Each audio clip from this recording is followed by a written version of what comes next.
Tonight, I want to talk about one of the greatest hidden maps ever slipped into human hands and disguised as a deck of cards. The Fool's Journey, not a children's story. Not a cute little believe in yourself slogan with moons and glitter glued onto it. No, this is the anatomy of awakening. This is the blueprint of becoming. This is what it looks like when a soul gets thrown into the furnace of existence and somehow crawls back out with eyes that can't actually see. The fool is not stupid. That is the first lie people tell about this card. The fool is raw consciousness before conditioning finishes its work. He is the sacred idiot, the divine volunteer, the one who stands at the edge of the cliff with a flower in one hand and disaster in the other. He is you before the world names you, before fear trains you, before shame edits you down into something smaller, quieter, safer, and easier to control.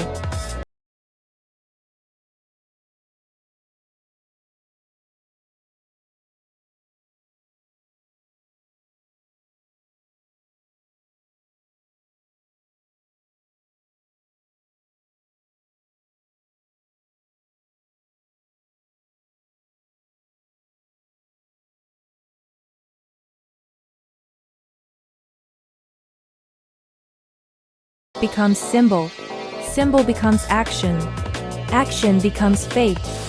The lesson is simple and dangerous. What you direct, grows.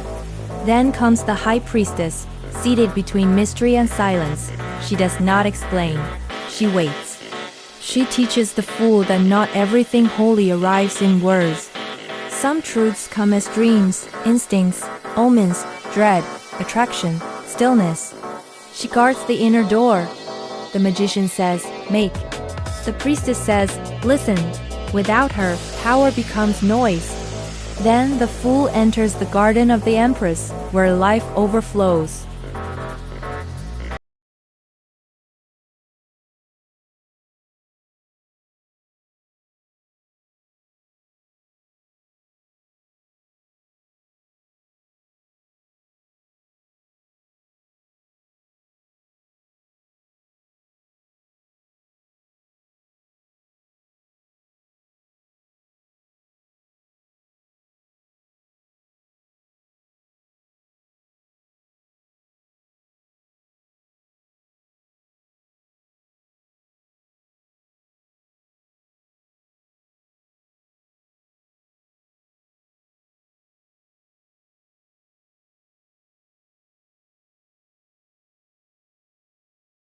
Else will build your cage.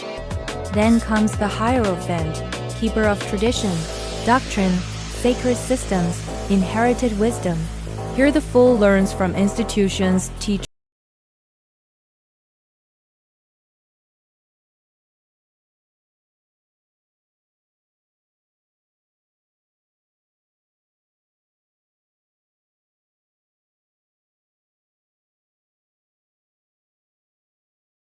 Real meaning. The lovers is choice, alignment, union through truth. What values you marry, what path you consent to, what contradiction you can no longer keep split in two. The lover says, you must choose, and every true choice kills 100 false futures. Then the chariot wheels thunder. The chariot is movement, victory, force of direction. Now the fool learns to drive the conflicting beasts within him, impulse and restraint, fear and ambition, tenderness and aggression.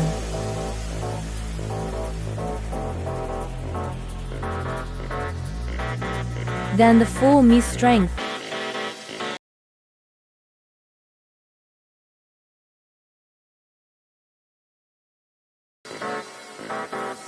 The fool learns here that the shadow cannot be beaten into holiness. It must be met, contained, integrated. Strength says, your darkness is not your enemy unless you hand it the throne. Then comes the withdrawal. The hermit steps onto the mountain with a lantern that does not light the whole world, only the next few honest steps. This is the card of solitude, of sacred separation, of leaving the crowd long enough to hear your own signal underneath the static. Then the wheel turns.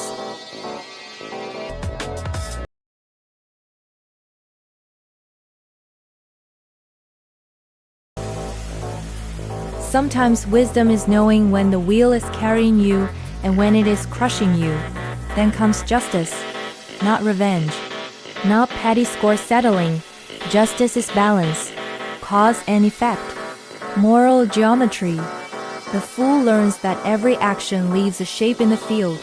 Every lie creates debt. Every avoidance compounds interest. Justice is not always dramatic. Sometimes it is simply the unavoidable harvest of what was planted. And then everything pauses upside down. The hanged man enters, and the fool learns the violent grace of suspension. Waiting, surrender, seeing from another angle. The ego hates this card because it cannot bully revelation into arriving faster. The hanged man says, your old perspective is too expensive now. Hang there, be still. Let the blood rush to the head. Let the world look strange. Transformation often begins when forward motion is taken away. Then comes the card everyone fears and almost nobody understands. Death. Death is not punishment. Death is not evil. Death is the stripping away of forms that have finished speaking. The fool loses identities here, roles.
The structures built on fraud, ego, denial, fantasy, or arrogance